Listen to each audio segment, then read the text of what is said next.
Hey guys, I'm here to talk about stuff, mainly anxiety stuff. Do you guys have anxiety in social situations? Like, for instance, you're in a big room and suddenly someone comes up to you and starts a conversation like this. Hey, did you finish the homework for this class? I kinda, well, Oh, I, hey, did you do the homework? oh, Oh, they probably hate me now. They probably think I'm rude and snobby and that I don't care about them. Because I have, in some form or another, I've experienced many situations like that. So today I'm here to talk about something that has been plaguing me for years. For years! Social anxiety disorder, the bane of my existence. It's a mental illness that is part of a group of anxiety disorders. These disorders give the person who is plagued with them an overwhelming amount of anxiety or fear from doing everyday basic things.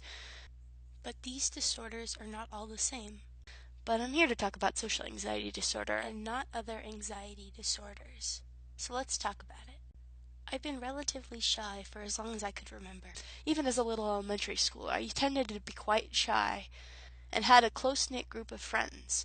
I was scared of my teachers and had issues with asking for help when I needed to, but I was comfortable with my peers for the most part. Okay, I'm feeling much better today. Time to go back to school. Yep, remember to ask for your missed work. Oh, but once middle school happened, I was almost knocked off my feet by the changes in everything, from schedule to the changes in the students around me. I floundered through 7th grade and started to isolate myself from my friends and developed a mild depression. Things got slightly better in 8th grade as I finally began to adjust to my new environment and made some friends. But the experience had changed me. I walked through the halls of the school with my eyes to the ground. I took little interest in my appearance and started to isolate myself again as the year drew to a close. By this point, it is obvious to me that I had developed social anxiety disorder, if I didn't have it already. But it would still take 2 years for me to be diagnosed with it.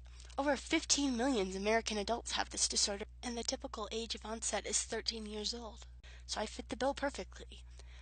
People with social anxiety disorder become very nervous and fearful in situations involving being social or being in a place where they could be perceived badly. For the longest time, I couldn't order my own food from restaurants. Mom, could I get a hamburger? Sure, but you need to order it yourself.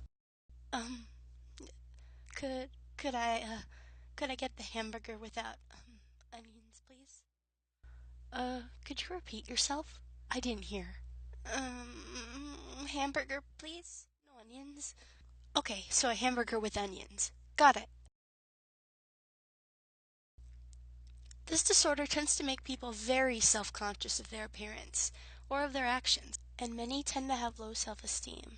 Treatment for social anxiety tends to follow cognitive behavioral therapy and psychotherapy, and if drugs are needed, usually antioxidants or antidepressants. Antioxidants that can be used include benzodiazepines or buspirone. In terms of antidepressants, selective serotonin reuptake inhibitors or serotonin and norepinephrine reuptake inhibitors are often used. When drugs are used, it is often done with therapy until a person no longer has experienced the same unbearable amount of anxiety. Sometimes people can stop taking the drugs, but sometimes people have to continue to take the drugs to prevent recurrence of the anxiety. Sometimes none of that works, sadly, and a person must rely on self-coping techniques to lessen the anxiety.